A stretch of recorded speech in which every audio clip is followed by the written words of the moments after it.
ইমামতি করবেন, parliament member হওয়ার মতো যোগ্যতা অর্জন করা লাগবে। কারণ আলেম ওলামা যখন ক্ষমতায় যাবে তখন তারা কোরআনের রাজ সোনার জমিনে সোনার বাংলায় কায়েম করবে। ঠিক কিনা জোরে বলো। ওরে স্বাধীনতার বয়স পেরিয়ে 52তে পা দিলাম, নেতা নেত্রী সবই পেল, আমরা বলো কি পেলাম? হায় রে শান্তির লাইগা কান্দা মরি, শান্তির কোথাও নাই রে লেশ, দেখতে দেখতে গোল্লায় গেল আমার সোনার বাংলাদেশ। হায় রে সুখ শান্তি পাইতে হলে কুরআন দিয়ে গড় দেশ, কুরআন ছাড়া সকল মন্ত্র, কুরআন ছাড়া সকল তন্ত্র ধ্বংস করে পরিবেশ, দেখতে দেখতে গোল্লায় গেল আমার সোনার বাংলাদেশ। জোরে দেখতে দেখতে গোল্লায় গেল। এই জন্য ভাইয়েরা আমার, আল্লাহ পাক রব্বুল আলামিন বলেন, যারা আমার রাস্তায় জীবন দেয় তাদেরকে তোমরা মৃত মনে করো না। তারা মরে না, তারা আমার রাস্তায় জীবন দিয়ে তারা শহীদ হয়ে যায়। যারা বলেন মারহাবা। এরপর আল্লাহ পাক বলেন, ওয়ালা নাবলুওয়ান্নাকুম বিশাইইম মিনাল খাউফি ওয়াল জু'i ওয়া নাকসিম মিনাল আমওয়ালি ওয়াল আনফুস ওয়াস সামারাত ওয়া বাশশিরিস সাবিরিন। গোলাম, আমার রাস্তায় টিকে থাকতে গেলে তোমাকে কঠিন থেকে কঠিন পরীক্ষা দেওয়া হবে।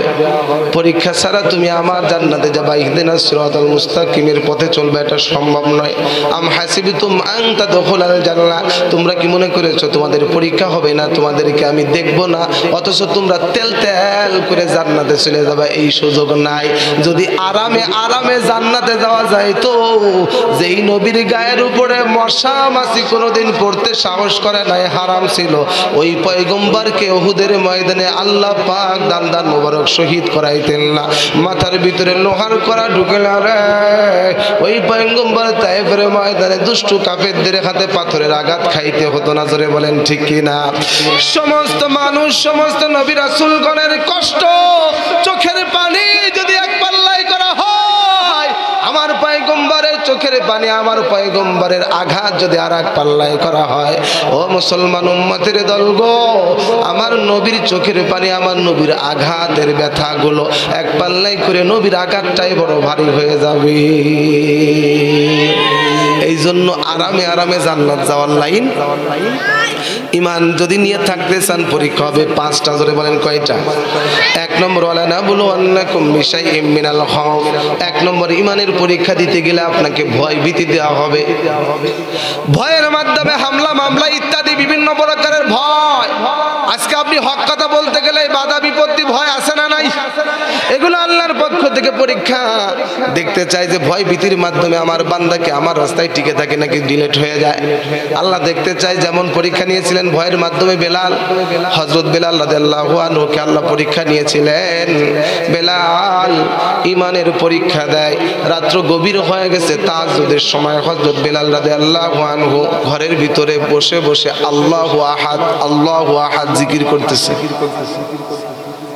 আল্লাহর জিকির করে বেলাল আল্লাহর জিকির শুরু করছে। ভাঙ্গা ঘরের ভিতরে, কুড়ে ঘরের ভিতরে থাকে। উমায়ের বাড়ির গোলাম, এমন গোলাম বাজার থেকে আমরা গরু কিনে আনি, বাজার থেকে ছাগল কিনে আনি, গলায় রশি লাগায়। বেলালকে বাজার থেকে কিনে আনার সময় গলায় গামছা লাগায় টেনে আনে। গভীর রাত, বেলাল রাদিয়াল্লাহু আনহু আল্লাহু আহাদ জিকির শুরু করছে। উমাইয়া ঘুম ভেঙে গেছে, ঘর থেকে বের হয়েছে। বেলালের ভাঙ্গা ঘর, পুরে ঘরের ভিতর থেকে কান্নার আওয়াজ আসে, গুন গুন গুন গুন করে বেলাল কাঁদতেছে। উমাইয়া একটা দৌড় দিয়ে বেলালের ঘরের সামনে দাঁড়ায় বলতেছে, বেলাল রে, এই গভীর রাত, তাহাজ্জুদের সময়, রাত 3টা বাজে, তুমি একা একা কান্দো কেন? ও বেলাল, তোমার কি কোনো বিপদ হইল নাকি? কোনো মুসিবত, কোনো মৃত্যুর সংবাদ পাইছো নাকি? কি হয়েছে, তুমি কান্দো কেন? বেলাল কানের ভিতরে কোনো আওয়াজ যায় না, বেলাল কোনো কিছুই শুনে না। বেলাল আল্লাহর জিকির জিকির শুরু করছে। কারণ কি? বেলাল কেন উমাইয়ার ডাক শুনবে? বেলালের সম্পর্ক হয়েছে আল্লাহর সাথে, প্রেমের সম্পর্ক, প্রেম জমে গেছে। প্রেম যদি জমে যায়, যুবকই তো বান্ধবীর সঙ্গে মোবাইলে যখন কথা শুরু করে, যুবকের দুনিয়ার কোনো খবর নাই। রাস্তার উপর দিয়ে হেডফোন কানের ভিতর দিয়ে, মোবাইল কানের ভিতর দিয়ে যুবক বান্ধবীর সঙ্গে কথা কয়। এদিক দিয়ে মোটর সাইকেল পিপ পিপ করে হরেন দেয়। রাস্তার মাঝখান দিয়ে যুবক হাঁটে, যুবকের কোনো খবর নাই, যুবক সাইডে যায় না। কিরে কি হয়েছে? বারবার হরেন দেওয়ার পরেও যুবকের কানে আওয়াজ যায় না।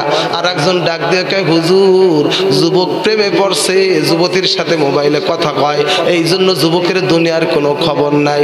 যদিও দেখছেন গোপালপুরে বাজারের ভিতরে যুবক, কিন্তু যুবকের দেহ আছে গোপালপুর, তার অন্তর চলে গেছে, তার মনটা চলে গেছে ঢাকা চুমকির কাছে, বান্ধবীর কাছে। বান্ধবী তোমাকে মিস কল দিলে যুবক সঙ্গে সঙ্গে কল ব্যাক করো, ডাইরেক্ট কল দাও। টাকা নাই ধার করে তারপরে কল দেয়, ঠিক কিনা বলেন? কিন্তু তোর রব, তোর ভালোবাসার আল্লাহ, মায়ার আল্লাহ, দয়ার আল্লাহ ডাক দিয়ে কয়, গোলাম রে, তোর বান্ধবীর চেয়ে কি আমার দাম তোর কাছে কম? আমি তো তোকে মিস কল দেই না, আমি তোকে প্রতিদিন 5 বার তোকে আমি ডাইরেক্ট কল দিয়ে ডাকি। হাইয়া আলাস সালাহ,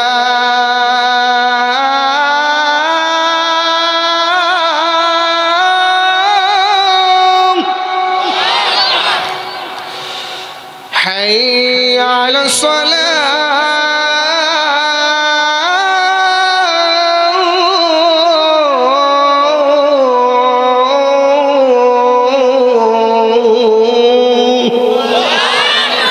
এসো নামাজের দিকে। কে ডাকে?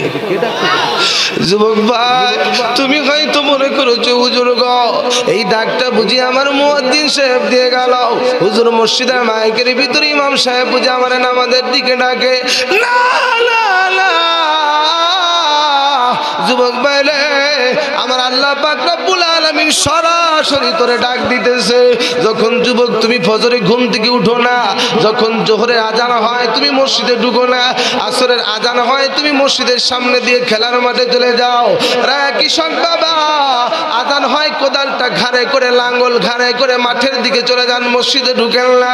তখন আমার রব্বুল আলামিন বড় মায়া করে, বড় দয়া করে ডাক দিয়ে কয়, ইয়া আইয়ুহাল ইনসানু মা গররাকা বিরব্বিকাল কারীম। রে গোলাম ও বান্দা বান্দির দল, কিসে তোকে আমি রবের কাছ থেকে ফিরায় নিয়ে গেল? আমার জন্য কি তোর মায়া লাগে না রে? আমার সাথে কি তোর প্রেম করতে মন চায় না? এই জন্য যুবক চিল্লায় বলো, নামাজ পড়ার দরকার আছে না? যুবক বলে, হুজুর আমার তো মাত্র 20 বছর 18, আমার তো মাত্র 25 বছর বয়স হলো। হুজুরগণ, আমি দেখেছি আমার বাবা যখন 25 বছর 50 বছর বয়স হয়েছে, হুজুর আমার বাবা 50 বছরে নামাজ শুরু করেছে, মুখের ভিতরে দাড়িও রেখেছে। হুজুর গো, আমার বয়সটা 50 হোক, তারপরে আমি নামাজ শুরু করব, দাড়িও রাখবো। যুবক ভাই, তোর পায়ের ভিতরে আমি 2টা হাত লাগায় বলতে চাই রে, ও যুবক, তোমার কাছে কোনো গ্যারান্টি আছে? বলতে পারবি ভাই? না, আমার আল্লাহ ডাক দিয়ে বলেন, কিতাব মুআজ্জালা, প্রত্যেকটা মানুষের টাইম নির্ধারণ করা। আবার আপনার সময় নির্ধারণ করা বাবা, যখন হায়াত শেষ, জীবন শেষ হয়ে যাবেই, পৃথিবীর সবাই র্যাব আর্মি এরপরে যত নিরাপত্তা বাহিনী আছে সকলে মিলে আপনাকে যদি বডিগার্ড দেয়, আপনাকে বাঁচাইতে পারবে না। জোরে বলেন ঠিক কিনা? এই জন্য যুবক আর হেলাই খেলাই কাটানো যাবে? কত যুবক রাতের বেলায় ঘুমায় আর জীবনে চোখ খুলতে পায় না, স্ট্রোকে মারা যায়। কত যুবক সুস্থ শরীর নিয়ে মায়ের কাছ থেকে বিদায় নিয়ে, মা গো আমি একটু বাজারে যাই, আমি একটু কুমারখালীতে ঘুরে আসি, রাস্তায় গেছে হঠাৎ করে অ্যাক্সিডেন্ট, এরকম ঘটনা আপনার জীবনে শোনেন নাই? সুস্থ সুন্দর যুবক, তাগড়া জওয়ান, ও জানে না ঘর থেকে বের হলে আমি আর জীবনে কোনোদিন, মা আমাকে যতই ভালোবাসে, বাবা আমাকে যতই ভালোবাসো, জীবনে কোনোদিন আমি মারা গেলে আমাকে আর ঘরে ঢুকাবে না, ও জানে না। জয় বলেন ঠিক কিনা? এই জন্য কখন আমার মৃত্যু হবে কেউ বলতে পারি? এই জন্য যুবক, নামাজ কবে থেকে? আগামী শুক্রবার থেকে, এখন থেকেই শুরু করবে ইনশাল্লাহ। বলো, তোমার মতো কত যুবক আছে কলেজ স্কুল ভার্সিটি পড়াশোনা করে, কত ব্যস্ত তারা, কত চাকরি করে, ব্যবসা করে, রিক্সা চালায়, মাঠে কাজ করে, দিন মজুর, আবার নামাজের সময় হলে ঠিক 5 ওয়াক্ত নামাজ মসজিদে আদায় করে। কি নাই যুবক ভাই? এই জন্য নামাজ পড়তে রাজি আছি না নাই? তাহলে প্রেম করব কার সাথে? সম্পর্ক করবি যুবক, জোরে বলো, সম্পর্ক কার সাথে? পরকিয়া করবা আছে না? এই মোবাইলের মাধ্যমে 2টা 3টা 4টা 5টা মেয়ের সাথে সম্পর্ক করবা। কত বড় খারাপ মোবাইলের কারণে। দেখেন আজকে হাতের ভিতরে মোবাইল, মিনিটে মিনিটে একটা যুবক আর একটা যুবতীর সাথে সম্পর্ক করে, আবার নাম দিয়েছে গার্লফ্রেন্ড। কি ফ্রেন্ড? আমি কিছু বাস্তব কথা বলি, আমি গতানুগতিক সেই বয়ান করতে পারি না, এটা আমার দুর্বলতা। কিছু মনে করতেছেন? কিছু বাস্তব কথা তুলে ধরতে হবে। যুব সমাজের আজকে নৈতিকতার অবক্ষয় হচ্ছে, তাদের চরিত্র ধ্বংস হচ্ছে। আজকে ঘরে ঘরে পরকীয়ার সবলে মা তার সন্তানকে জবাই করে দিচ্ছে। স্বামী বিদেশ, উনি 3 বেলা মার্কেটে যায়। এই বেটি, তুই 3 বেলা মার্কেটে যাস কেন? তোর শ্বশুর নাই? উনি সদাই করে এনে দিতে পারে না? কথা বলেন না কেন? নিজে গহনা বিক্রি করে, গোয়ালের গরু বিক্রি করে স্বামীকে বিদেশে পাঠায়, এদিকে অবৈধ সম্পর্ক পরকীয়া করতেছে। এই এলাকার গোপালপুরের মা বোনেরা রাবেয়া বস্তির মতো ভালো, কিন্তু আমরা হুজুর তো, আমরা বক্তা, আমাদের কাছে নালিশ আছে, তাবিজ চাই। যুবক প্রবাস থেকে ফোন দেয়, দেশের বিভিন্ন জায়গা থেকে ফোন দেয়, হুজুর একটা তাবিজ দেন। কিসের তাবিজ রে? হুজুর, আমি যুবক, তার স্বামী আমার সামনে বসে বসে আমার স্ত্রী অন্য যুবকের সাথে ইমোতে কথা বলে। মেসেঞ্জার, মুরব্বীরা মেসেঞ্জার বুঝতেছে না, উনি মনে করছে কোনো নবীর নাম নাকি। এবার এগুলো হলো মোবাইলের ভিতরে আছে। এই যে আপনারা ছোটবেলায় প্রেম করছেন চিঠি লিখে, এই যে মুরব্বীরা ছোটবেলায় প্রেম করছে, কি মেসেঞ্জার ছিল? উনরা চিঠি লিখছে। চিঠি আবার উনি ভালো লিখতে পারে না। গ্রামের নজরুল উত্তর ডাক দিয়ে কয়, রে ও নজরুল রে, আমার একটা চিঠি লিখে দিয়ে। এখন নজরুল আবার টাউট, নজরুল বলতেছে চিঠি লিখে দিব, আমারে চানাচুর খাওয়ান লাগবে। দে তুই চানাচুর খাবি, কিন্তু আমি চুমকি ভালোবাসি, চুমকির জন্য কেন চিঠি লেখ। এখন চিঠি লেখছে, 3 লাইন পরে একটু কাটাকাটি হয়েছে, লাইনটা বাঁকা হয়েছে, ও ছেড়ে আর কয় না এটা চলবে না। জোরে বলেন ঠিক না? ভুল হয়, আবার পরামর্শ করে 1 সপ্তাহ পরে একখান চিঠি লেখছে। এখন চিঠি দিবে কার কাছে? মাধ্যমকে সরাসরি দিতে গেলে বিপদ আছে না নাই? এই জন্য যুবক চিন্তা করছে, ছোট বাচ্চা টাচ্চা কিছু পাই কিনা। ওই ল্যাংটা ছেলে ক্লাস 1-এ পড়ে, ওকে ডাক দিয়ে কয়, বল্টু রে। বলে কি হয়েছে? কয় আমি ওই যে উত্তর পাড়ার চুমকির সাথে প্রেম করি, ওকে যায় চিঠি খান দিয়ে আসবি। বল্টু আবার দুষ্টু, ও কয় যে আমার আইসক্রিম খাও, খা আইসক্রিম। চিঠিটা দিয়ে চিঠি নিয়ে গেছে ছোট মানুষ বল্টু, ও তো আর চুমকি ছেলে নাই, ও চিঠি দিয়েছে চুমকির মার কাছে। বেজাল বাচ্চা কিনা? চুমকির বাপ এবার লাঠি নিয়ে দৌড়। কিন্তু এ যুগে সেই চিঠি লাগে না। এখনকার ছেলে মেয়েরা মোবাইলের ভিতরে মেসেঞ্জারে কথা কয়, এক একজন 5টা 7টা 10টা করে পর্যন্ত প্রেম করে। জোরে কর নাউজুবিল্লাহ। জামানা মোবাইলে খাইছে হে জামানা, ইউটিউবে খাইছে জামানা, মোবাইলে খাইছে হে জামানা, ইমোতে খাইছি। অল্প বয়সের ছেলে মেয়ে প্রেমে পড়েছে, ওরে ছোট ছোট পোলা মায়া পিরিত জামাইছে জামানা, মোবাইলে খাইছে জামানা, ইমোতে খাইছে জামানা, ফেসবুকে খাইছে জামানা, ইউটিউবে খাইছে। ঠিক আছে বলেন না?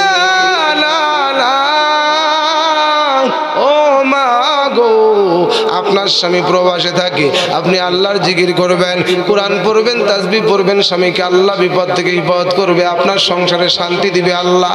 বোন গো, পরকীয়ার দিকে দৌড়ায় না।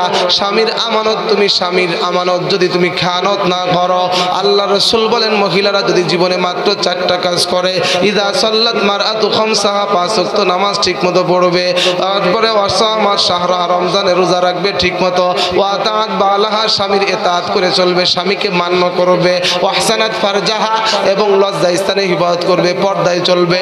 এই 4টা কাজ করলে ওই মহিলা আল্লাহর ওই বান্দি জান্নাতের 8টা দরজা থেকে আহলান সাহলান বলে ডাকে। যেই দরজা দিয়ে ইচ্ছা হয় ওই দরজা দিয়ে জান্নাতে যাইতে পারবে। জোরে বলেন সুবহানাল্লাহ। আমার ভাইরা রে, বেলালের সম্পর্ক হয়ে গেছে আমার মালিকের প্রেম, বেলালের অন্তরের ভিতরে প্লিজ বাবা ডাইনে ভাবে তাকাতাকি করবা না, একটা কথা বলবেন না, এখন আলোচনা শেষ করে দিব, সমাপ্ত হয়ে যাবে।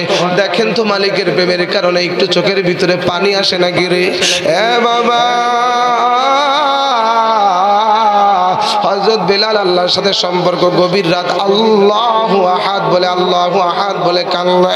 উমাইয়া ডাক দিয়ে বলতেছে, বেলাল এই গভীর রাতের ভিতরে তোমার চোখের ভিতরে পানি, তুমি কেন কান্না?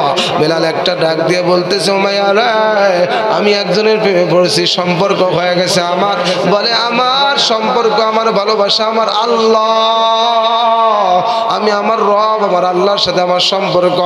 এই জন্য গভীর রাতে আমি আমার মাওলার জন্য, আমার আল্লাহর জন্য, আমার ভালোবাসার জন্য আমার চোখের ভিতরে পানি। তার সাথে একটু গল্প করি, তার নাম ধরে আমি একটু ডাকি, আমার ভালো লাগে, মজা লাগে। দুনিয়ার যুবকের দল বান্ধবীর সঙ্গে সম্পর্ক করে তার সাথে প্রেম করতে মজা পায়। যুবক বেলাল মজা পায়, আল্লাহর সাথে সম্পর্ক করছে গভীর রাত। আল্লাহ আল্লাহ আল্লাহু আহাদ, আল্লাহু আহাদ, আমার আল্লাহ এক, এই জিকির করে উমাইয়া ডাক দিয়ে বলে, বেলাল পাগল হয়েছনি? আমাদের কত ক্ষুধা, আমাদের ক্ষুধার অভাব নাই, আমাদের লক্ষ কোটি কোটি ক্ষুধা, কত ভগবান আমাদের, আমাদের মাটির ক্ষুধা আছে, মাটির মূর্তি আছে, আসমানের চাঁদ আমাদের ক্ষুধা, ওই আসমানের সূর্য আমাদের ক্ষুধা গো, সাগরের পানি আমাদের ক্ষুধা, এমনকি বিষাক্ত সাপ আমাদের ক্ষুধা, ওদের ক্ষুধার তো আবার অভাব নাই। মালিক, আপনি যেই ক্ষুধার কথা বলেন, এই ক্ষুধাগুলো আপনি নিজে হাতে বানাইছেন, ক্ষুধায় আপনারে বানাই নাই, মাটির মূর্তি নিজে হাতে বানাইছেন, খের দিয়ে বানায়, কি বলে দিকে খের না, খের দিয়ে বানায়, মাটি দিয়ে বানায়। আবার ক্ষুধায় একা একা দাঁড়াইতে পারে না, পিছন দিয়ে একটা খুঁটা দেয় বাঁশ। ক্ষুধার আবার ম্যাচ শেষ, এক সপ্তাহ পরে পূজা দিছে, ভোগ দিছে, খাওয়ান দিছে, সিজদা দিছে, ভক্তি করছে, এক সপ্তাহ পর ক্ষুধার ম্যাচ শেষ, সকলে উলু উলু দিয়ে নদীর ভিতরে নিয়ে যায়, ঘাটলার ভিতরে নেয়। সেই ক্ষুধাকে এক সপ্তাহ পরে পূজা করছে, সিজদা দিছে, সেই ক্ষুধারে এখন পাড়ায় পাড়ায় সুবায় না। এইগুলা আমার ক্ষুধা হতে পারে না, আমার রব একজন। ইন্নাল্লাযীনা ক্বালু রাব্বুনাল্লাহ, আমার রব হলো এক, তিনি হলেন আমার আল্লাহ। উমাইয়া ডাক দিয়ে বলে, বেলাল বুঝতে পেরেছি তোমাকে সোজা আঙ্গুল ঘি উঠবে না, তুমি মুহাম্মাদের দলে চলে গেলা, এক আল্লাহর উপাসনা শুরু করেছ। বন্ধু আবু জেহেলকে খবর দিব, আঙ্গুল বাঁকা করলেই তুমি মুহাম্মাদকেও ভুলবা, আল্লাহকেও ছাড়বা, আমাদের দলে আবার চলে আসবা। রে বন্ধু, আবু জেহেলকে ডাক দিয়ে উমাইয়া বলতেছে, আবু জাহেল ও বন্ধু, এখন তো সেই বেলাল আগের মতো নাই, বেলাল এখন আল্লাহর গোলামি করে, মুহাম্মাদের দলে চলে গেছে গোপনে গোপনে। আবু জেহেল হযরত বেলাল রাদিয়াল্লাহু আনহুর গলার ভিতরে রশি লাগায়া টানতে টানতে মরুভূমির ভিতরে নিয়ে গেছে। রে ভাই, চাবুক দিয়ে মাথা থেকে পা পর্যন্ত সর্বশরীরে আঘাত করে। এক একটা আঘাতের কারণে বেলালের কালো চামড়াগুলো ছিঁড়ে ছিঁড়ে রক্ত বের হয়, রক্ত পড়ে পড়ে জমিন ভিজে যায়, বালুগুলো ভিজে যায়। বেলাল রাদিয়াল্লাহু আনহু তারপরেও বলতেছে, আল্লাহু আহাদ, আমার আল্লাহ এক, আমি আমার রবের সঙ্গে শরীক করব না। আবু জেহেল রাগ হয়ে আরো জোরে আঘাত করে, যত জোরে আঘাত করে বেলাল রাদিয়াল্লাহু আনহু তার চাইতেও জোরে জোরে চিল্লায়, বলে আল্লাহু আহাদ। আবু জেহেল ডাক দিয়ে বলে, বেলাল তোর মাথা থেকে পা পর্যন্ত পিটাইলাম, সারা শরীর দিয়ে রক্ত ঝরে রে বেলাল, এখনো সময় আছে, মুহাম্মদকে তুই একটা গালি দিবি, আল্লাহকে ছেড়ে দিয়ে আমাদের মতো মূর্তি পূজা করবি। ও বেলাল, তোর শরীরের ভিতরে ওষুধ লাগা দিব, তোকে সেবা করব, সুস্থ করব, আর তোকে মারব না। মুহাম্মদকে একটা গালি দিবি, আল্লাহকে ভুলে যা, রবকে ছেড়ে দে, এক আল্লাহর ইবাদত বন্ধ করে দে। বেলাল ডাক দিয়ে বলে, লা না লা,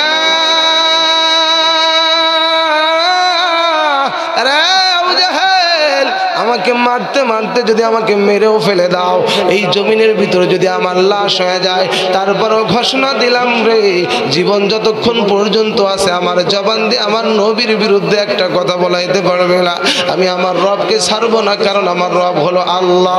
যাদের হৃদয়ে আছে আল্লাহর ভয়, তারা কবু পথ ভুলে যায় না, আল্লাহর প্রেম ছাড়া এই দুনিয়ায় কারো কাছে কোনো কিছু চাই না। ঠিক আছে বলেন, রাতের আধারে যারা সিজদাতে রয়, দু চোখের শ্রুতে নদী জানো বয়, চলনার হাসানি যতই আসুক পিছনে ফিরেও তাকাই না, পিছনে ফিরেও তাকাই না।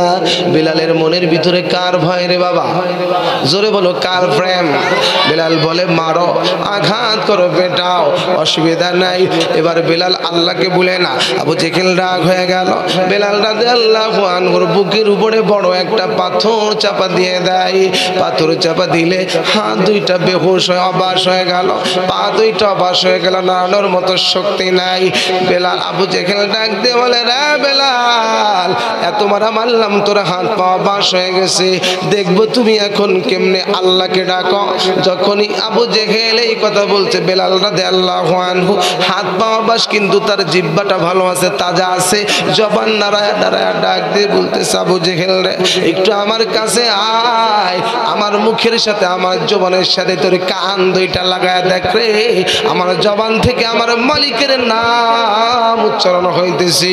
আবু জেহেল কান লাগাইছে মুখের সঙ্গে, দেখে বেলালের মুখের ভিতর দিয়ে আওয়াজ হইতেছে আল্লাহু, জোরে জোরে বলেন আল্লাহু আহাদ, আমার আল্লাহ এক। আবু জেহেল এবার রাগ হয়ে গেল, এত মারা মারলাম তারপরেও আল্লাহ বলে না। আরে ইমানদার মুসলমানদেরকে যত বেশি মারবে তাদের ইমান তত বেশি মজবুত হবে। আলেমদেরকে জেলের ভিতরে ঢুকাও, সোনা পুড়তে পুড়তে যেমন খাঁটি হয়, আলেমরা জেলের ভিতরে বন্দি থাকতে থাকতে খাঁটি হবে। আগামীর বাংলার জমিন আলেমদের নেতৃত্বেই কোরআনের রাজ কায়েম হবে, তোমাদের খাওয়া থাকবে না। ঠিক কিনা বলেন? আমার ভাইরা একান্ত আপনজনেরা গো, বেলাল রাদিয়াল্লাহু আনহু জবান নাড়ায় আল্লাহু আহাদ বলে ডাক দেয়। আবু জেহেল রাগ হয়ে গেল, ডাক দিয়ে বলে, ওমা রে, এই পাগলা বেলালকে তো আল্লাহ ভুলাইতে পারলাম না, জিহ্বাটা একটু ভালো আছে, জিহ্বা নাড়ায় আল্লাহু আহাদ আল্লাহর জিকির করি। যা যা, বাবলা গাছ চিনেন নাকি? লম্বা লম্বা কাটা হয় লোহার মতো। আরে ওমাইয়া, ওই রাস্তার ওপাশ থেকে ওই যে লম্বা লম্বা বাবলা গাছগুলো দেখা যায়, ওই বাবলা গাছের ভিতর থেকে লম্বা লম্বা কাটাগুলো, তার কাটার মতো এই কাটাগুলো খুলে নেয়, 5টা কাটা আনবি।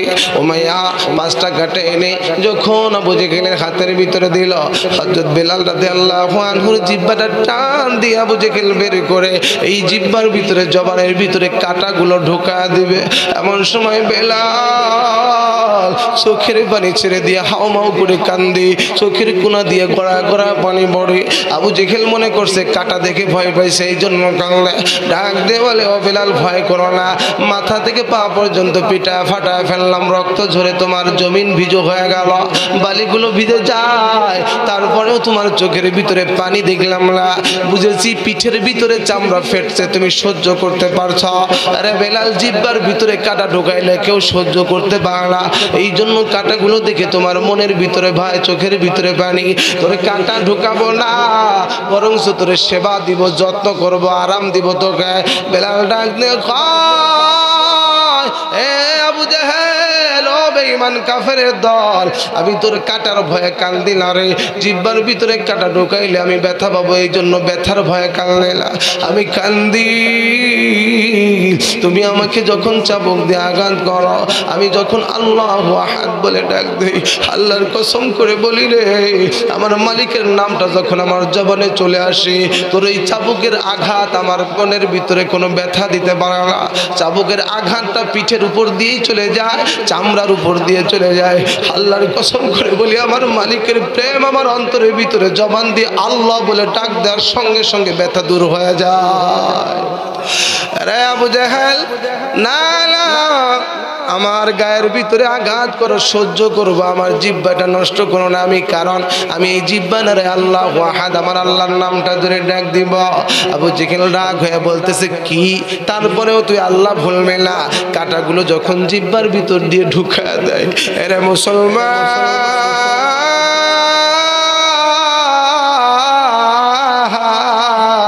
বেলাল রাদিয়াল্লাহু আনহু চোখের ভিতরে কানি গড়ায় গড়ায় পড়ে আর ডাক দিয়ে কয়, আল্লাহ গো, আজকে তোমারে ভালোবাসি, তোমার সাথে আমার সম্পর্ক, এই জন্য দুনিয়ার মানুষ আমারে মারে, আমারে পিটায়। মালিক গো মনে দুঃখ নাই, তুমি শুধু একটু রাজি থাকলে আমি খুশি হয়ে যাবো। জোরে বলেন সুবহানাল্লাহ।